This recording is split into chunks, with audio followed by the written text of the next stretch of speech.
Labas, aš esu katinas, ne bet koks katinas. Puikuojuosi išskirtinė citrinos geltonumo spalva ir turiu nuostabų vardą. Atsiliepiu, kuomet mane pašaukia Spindulio vardu. Gyvenu didelių širdžių bendruomenėje, Raseinių mokykloje daugiafunkciame centre Spindulys. Mane sugalvojo ir nupiešė nuostabi mergaitė Smiltė, o vardą išrinko visa bendruomenė. Pažiūrėk, kaip gera čia gyventi.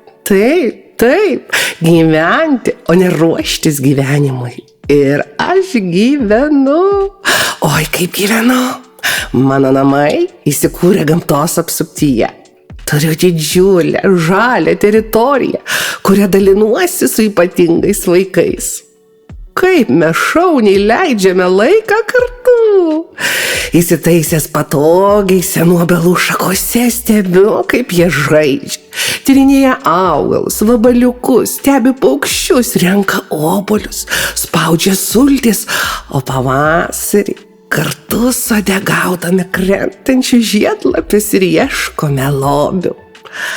Šalia esančiame pušyne gyvena draugiška lapė Smilė. Dažnai su vaikais einame jos aplankyti ir parsinešti įvairių gamtinių dovanų. O rudenį aš vaikams parodau, kur mokyklos teritorijoje auga geriausi kazlėkai. Kaip vaikai jos mėgsta rinkti, ruošti ir skanauti.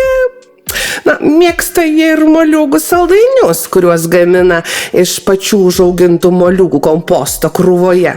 Nors, tiesą sakant, aš mieliau renkuosi pelę. Kiekvienamgi pagal skonį.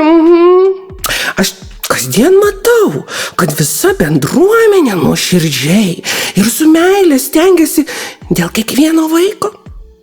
Nagi, pažiūrėkite, mokyklos teritorija primena širdį. Ne veltui sakoma, kad Raseinių Spindulio mokykla yra didelių širdžių bendruomenė. O jei ieškote laimingų vaikų, užsukite pas mus. Vaikų akys čia žydi laimę. Žiedai. Kiek mes turime žiedų? Labiausiai man patinka gulėti šalia valerijono levandų alėjoje, kurią vaikai užaugino iš mažų sėklyčių. Užsukit, pavaišinsime kvapne mėtų, čiobrelių, šalavijų arbata ir vaikų keptų pyragu. Oi, čia saugu ir gera. Čia namai, kur aš esu tu, o tu esi aš.